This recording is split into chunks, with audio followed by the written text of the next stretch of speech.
ഔന്നത്യത്തിൽ നിന്നും ഔന്നത്യത്തിലേക്ക് നീങ്ങിക്കൊണ്ടിരിക്കുന്ന ഒരു അവസ്ഥയിലാണ് 2014 ഇവിടെ ഒരു കൊടുങ്കാറ്റ് ഉണ്ടാവുകയും നമ്മുടെ ക്ഷേത്രത്തിൻ്റെ ക്ഷേത്രത്തിൻ്റെ ഇടതുഭാഗത്തുള്ള കുട്ടിച്ചാത്തൻ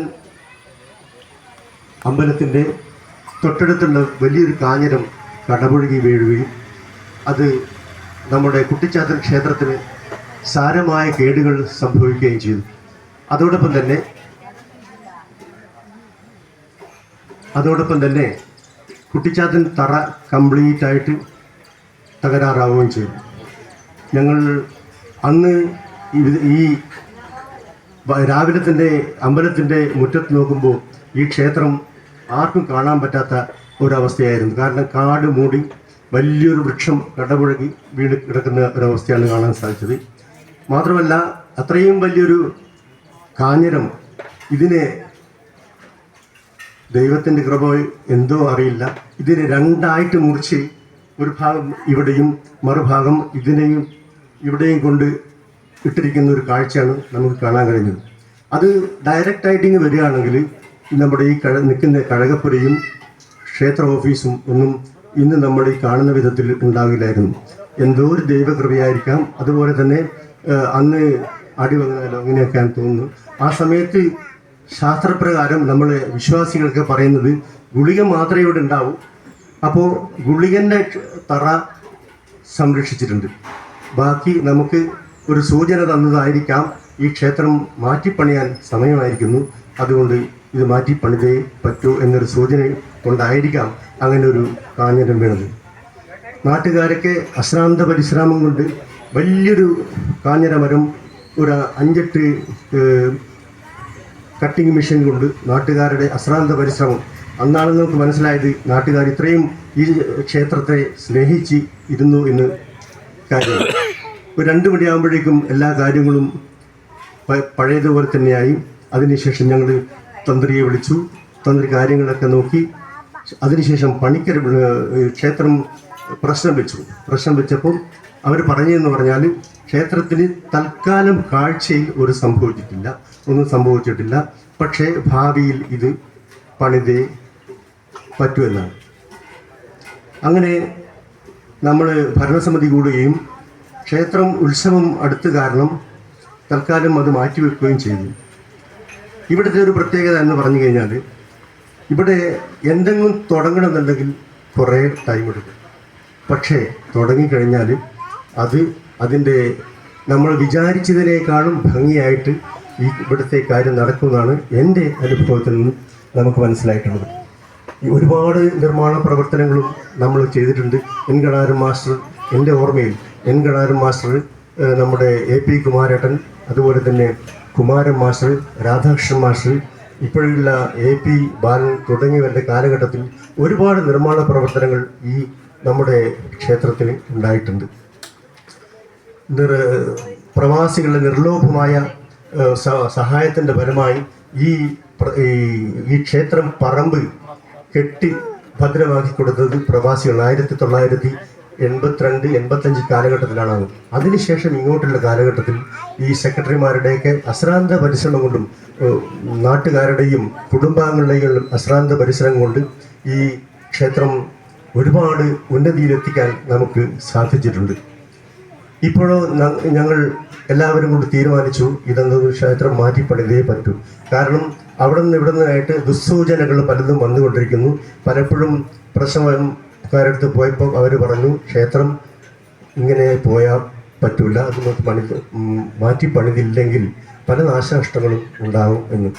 അതിൻ്റെ അടിസ്ഥാനത്തിൽ ഞങ്ങൾ കുറ്റിക്കാരനെ കൊണ്ടുവന്നു. കുറ്റിക്കാരൻ ആദ്യം തന്നെ പറഞ്ഞത് ഈ ക്ഷേത്രത്തിൻ്റെ മാതൃകയിലല്ല എന്ന്. കാരണം വാർപ്പ് ഒരു ക്ഷേത്രത്തിലും നമ്മുടെ ഇതിൻ്റെ മേൽക്കൂര കംപ്ലീറ്റ് വാർപ്പാണ്. ഒരു 45 വർഷത്തെ പഴക്കമുണ്ടെന്ന് തോന്നുന്നു ഈ ക്ഷേത്രത്തിന്. അപ്പോൾ ആ വാർപ്പ് മാറ്റിപ്പണിതേ പറ്റും. അതുപോലെ തന്നെ കല്ലും മരവും ഓടും പിന്നെ കരിങ്കല്ലും ഉള്ള നിർമ്മിതി കൊണ്ട് മാത്രമേ ക്ഷേത്രം മാറ്റിപ്പണിയാൻ പറ്റൂ എന്നാണ് പറഞ്ഞിരിക്കുന്നത്. ഞാൻ കൂടുതലായിട്ട് ദീർഘിപ്പിക്കുന്നില്ല.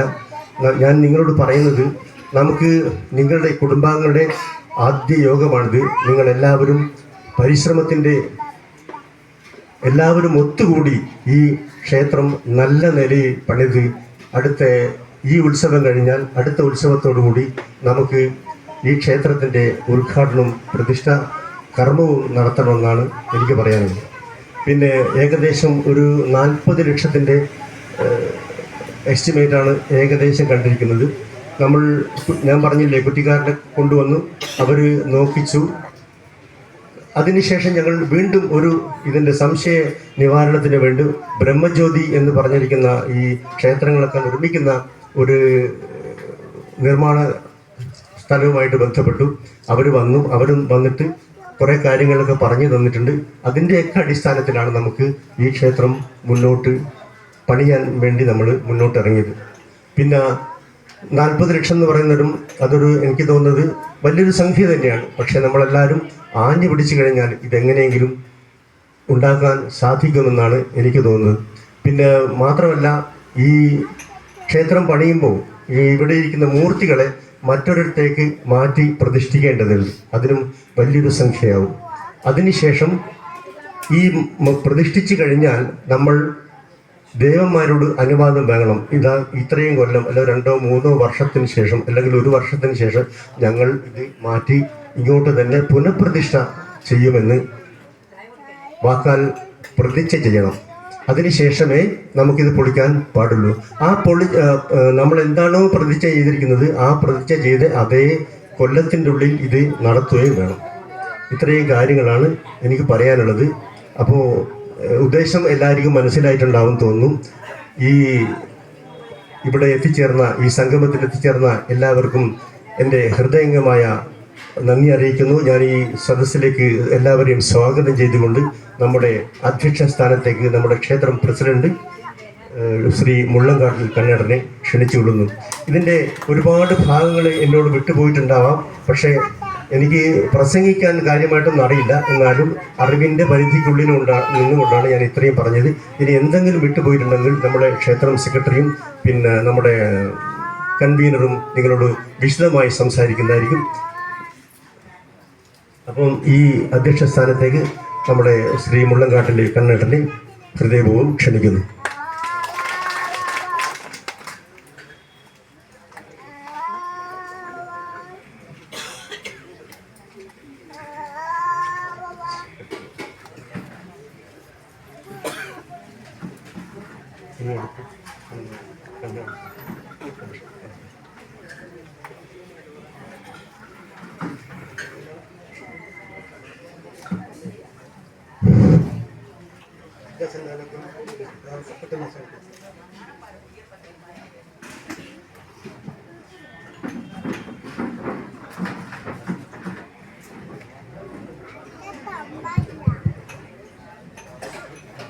പ്രിയമുള്ള ക്ഷേത്രം കുടുംബാംഗങ്ങളെ, നാട്ടുകാരെ,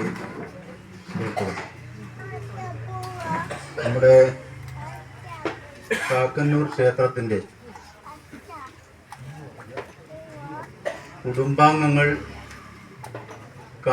കുടുംബാംഗങ്ങളും നാട്ടുകാരും ചേർന്ന കമ്മിറ്റിയാണ് ഈ ക്ഷേത്രം നടത്തിപ്പുമായി മുന്നോട്ട് പോകുന്നത്. അതിൽ ഏറെ സന്തോഷകരമായൊരു കാര്യം, ഏകദേശം ഒരു 90-കൾക്ക് ശേഷം ഇത്രയും പങ്കാളിത്തത്തോടു കൂടി ഒരു കുടുംബയോഗം നടന്നതായി എൻ്റെ ഓർമ്മയില്ല. ഈ കുടുംബാംഗങ്ങൾ എല്ലാം തന്നെ ഈ ക്ഷേത്രത്തോട് കാണിക്കുന്ന ആഭിമുഖ്യം വളരെ പ്രശംസനീയമാണ്. ഈ പറയുന്നത് എൻ്റെ പരിമിതമായ അറിവ് വെച്ച് വലിയ കഷ്ടപ്പാടുണ്ട്. ഒരു കാലഘട്ടത്തിൽ ഒരു നേരത്തെ വിളക്ക് വെക്കാൻ പോലും വിഷമിച്ചിരുന്ന ഒരു കാലഘട്ടം ഈ ക്ഷേത്രത്തിനുണ്ട്. അതിൽ എൻ്റെ ഓർമ്മയിലുള്ള പൂക്കോട്ടുംകുഞ്ഞി ചിരുതാമ്മ, പല പ്രായമുള്ളവർക്കെല്ലാം ഓർമ്മ ഉണ്ടായിരിക്കാം, ഒരു മുരടി എടുത്തിട്ട് ടൗണിൽ നിന്ന് അന്ന് ഇന്നത്തെ ജീവിത സാഹചര്യമൊന്നും ഇല്ലാത്ത കാലഘട്ടത്തിൽ എത്രയോ ആളുകളോട് 50 പൈസ 25 പൈസ 5 പൈസ 10 പൈസ വാങ്ങിച്ചുകൊണ്ടാണ് ഇവിടെ ഒരു നേരം വിളക്ക് കത്തിച്ചത് എന്നുള്ള ഒരു ചരിത്രം കൂടി നമുക്കുണ്ട്. അത് ഒരിക്കലും നമ്മൾ മറന്നുപോകരുത്. അതിനിങ്ങോട്ട് ഈ ക്ഷേത്രം കമ്മിറ്റിയും കുടുംബാംഗങ്ങളും നടത്തിപ്പിലേക്ക് വന്നതിന് മുഖ്യമായ വലിയ പങ്ക് വഹിച്ച കുറേ ആളുകൾ AP കുമാരേട്ടൻ, കുന്നുമ്മൽ ചെറിയേട്ടൻ എന്നിവരാണ്. അവരുടെ നേതൃത്വത്തിലാണ് ഈ ക്ഷേത്രത്തിൻ്റെ നടേമൽ കണാരൻ മാഷ്, പേര് പറയുന്നതിൽ എൻ്റെ അറിവ് വെച്ചുള്ള അതാണ്. ചില ആളുകളുടെ പേരൊക്കെ വിട്ടുപോയിട്ടുണ്ടാവാം. കുടുംബാംഗങ്ങളെല്ലാം തന്നെ വലിയ അന്ന് കഷ്ടപ്പാട് അനുഭവിക്കുന്ന ഒരു കാലഘട്ടമാണ്. അപ്പോൾ ഈ ഒരു കാലഘട്ടത്തിൽ നിന്ന് മാറി ഒരുപാട് പ്രവർത്തനത്തിൻ്റെ ഫലമായി നമുക്ക് ക്ഷേത്രം അന്ന് പുതുക്കി പണിയാൻ വേണ്ടി സാധിച്ചത്.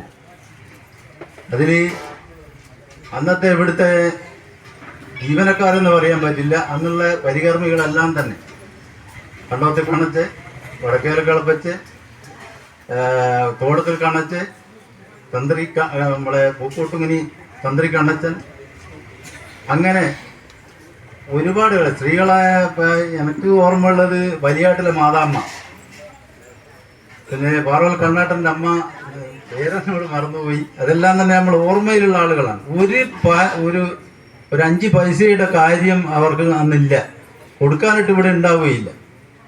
അപ്പോൾ അത്രത്തോളം നിസ്വാർത്ഥമായ സേവനം അനുഷ്ഠിച്ച കുറേ ആളുകൾ, അവരെ സ്മരിക്കാതെ നമുക്ക് മുന്നോട്ട് പോകാൻ വേണ്ടി കഴിയില്ല.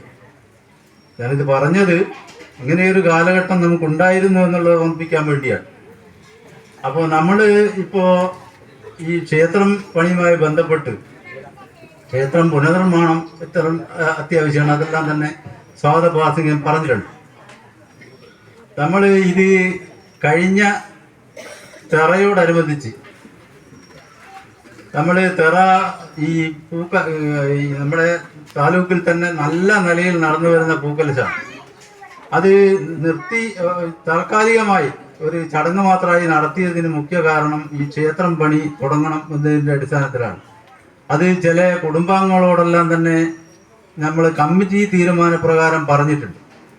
അത് ഞാൻ ഈ പറയുന്നത് സംശയം ഉയർന്നു വരാം, ഇതെന്തുകൊണ്ട് ഇങ്ങനെ വൈകിപ്പോയി എന്നെല്ലാം സംശയം ഉയർന്നു വരും. അപ്പോൾ അതിൻ്റെ എല്ലാം അടിസ്ഥാനത്തിൽ നമ്മൾ കമ്മിറ്റി ചേരുകയും, കമ്മിറ്റി ചേർന്നപ്പോൾ നമ്മൾ ആദ്യം വിചാരിച്ചത് ഈ ക്ഷേത്രം വാർപ്പാണല്ലോ, അപ്പോൾ ഒരു ചെറിയ ബഡ്ജറ്റിൽ ഇത് തീർക്കാമെന്നുള്ളതിൻ്റെ അടിസ്ഥാനത്തിലാണ് നമ്മൾ അങ്ങനെ ഒരു നിലപാടിലേക്ക് എത്തിയത്. അത് നമ്മൾ പിന്നെ ജ്യോത്സ്യനൊക്കെ വരുത്തിയതിന് പിന്നെയും ജ്യോത്സ്യനെ വരുത്തി, സംശയത്തിൻ്റെ അടിസ്ഥാനത്തിൽ പിന്നെയും ജ്യോത്സ്യനെ വരുത്തിയപ്പോഴാണ് ഈ ക്ഷേത്രം വാർപ്പ്, അതായത് കോൺക്രീറ്റ് തീർക്കാൻ പാടില്ല, മരവും ഓടും ഉപയോഗിച്ച് തീർക്കണം എന്നതിൻ്റെ അടിസ്ഥാനത്തിലാണ് പിന്നെയും യോഗം വിളിച്ച് അതിൻ്റെ ബഡ്ജറ്റാകെ മാറി. പിന്നെ നമ്മൾ ഇതിൻ്റെ പാതി വഴിയിലായ ചില പ്രവർത്തനങ്ങളുണ്ടായിരുന്നു. പാതി വഴിയിലായ എന്ന് പറഞ്ഞപ്പോൾ നമ്മളെ ക്ഷേത്രം വിലക്കെടുത്ത സ്ഥലം, നമ്മുടെ മുമ്പിലുള്ള സ്ഥലത്ത് നമ്മുടെ വാടക സ്റ്റോറുമായി ബന്ധപ്പെട്ട് സാധനങ്ങൾ സൂക്ഷിക്കാൻ യാതൊരു നിർവാഹവും ഇല്ലാത്ത അടിസ്ഥാനത്തിൽ നമ്മളൊരു ഷെഡ് പണിതിട്ടുണ്ട്. അതിൻ്റെ പ്രവർത്തനം എല്ലാം തന്നെ 100% തീർന്നു കഴിഞ്ഞു. അപ്പോൾ അത് ഒരു ഭാഗത്ത് നമ്മളൊരു വലിയ എമൗണ്ട് ഉണ്ടാക്കുക എന്ന് പറയുമ്പോൾ അത് ബാധിച്ചൊരു ഉത്തരവാദിത്തമാണ്. നമ്മൾ വലിയ ഒരു മാസം കൊണ്ടോ 2 മാസം കൊണ്ടോ തീർക്കാൻ കഴിയുന്ന പ്രവർത്തനമല്ല. അപ്പോൾ അതിൻ്റെ അടിസ്ഥാനത്തിലാണ് ഇത് കുറച്ച് വൈകിയത്. എന്നിരുന്നാലും നമുക്ക് ഉത്സവത്തിനോ നമ്മുടെ തറയുത്സവത്തിന് യാതൊരു കോട്ടവും തട്ടാതെ ക്ഷേത്രത്തിൻ്റെ പണി എന്തായാലും നമുക്ക് പൂർത്തീകരിക്കേണ്ടതുണ്ട്, തുടങ്ങണം. അപ്പോൾ കുടുംബാംഗങ്ങളുടെയും നാട്ടുകാരുടെ എല്ലാം നിർലോഭമായ സഹായ സഹകരണങ്ങൾ ഇതിനാവശ്യമായി വരും. വലിയ പ്രവർത്തനം ഇതിന് നടത്തേണ്ടി വരും. അപ്പോൾ ഇതിൻ്റെ എല്ലാം അടിസ്ഥാനത്തിലാണ് കുറച്ച് സമയം വൈകി എന്നുള്ളത് നിങ്ങളോട് പറയുന്നത്. അപ്പോൾ കൂടുതൽ കാര്യങ്ങളൊന്നും ഞാൻ പറയുന്നത് റിപ്പോർട്ട് ചെയ്ത് വെക്കും. ഏതായാലും നമ്മളെ ഈ ക്ഷേത്രം പുനർനിർമ്മാണ കമ്മിറ്റി കൺവീനറെ നമ്മൾ തീരുമാനിച്ചിട്ടുണ്ട്. അതിൻ്റെ പാനലായിട്ട് ജനറൽ ബോഡി യോഗത്തിൽ വെക്കും. അതിൻ്റെ ചുമതല എന്നുള്ള നിലക്ക് ആ സെക്രട്ടറിയുടെ മുമ്പിൽ റിപ്പോർട്ട് എഴുതി തയ്യാറാക്കിയ റിപ്പോർട്ടിന് മുമ്പിൽ അത് അവതരിപ്പിക്കും എന്നുള്ളത് കൊണ്ട് ആ ക്ഷേത്ര കാര്യങ്ങളെ പറ്റിയെല്ലാം തന്നെ വലിയ വിശദമായി ഞാൻ സംസാരിക്കുന്നില്ല.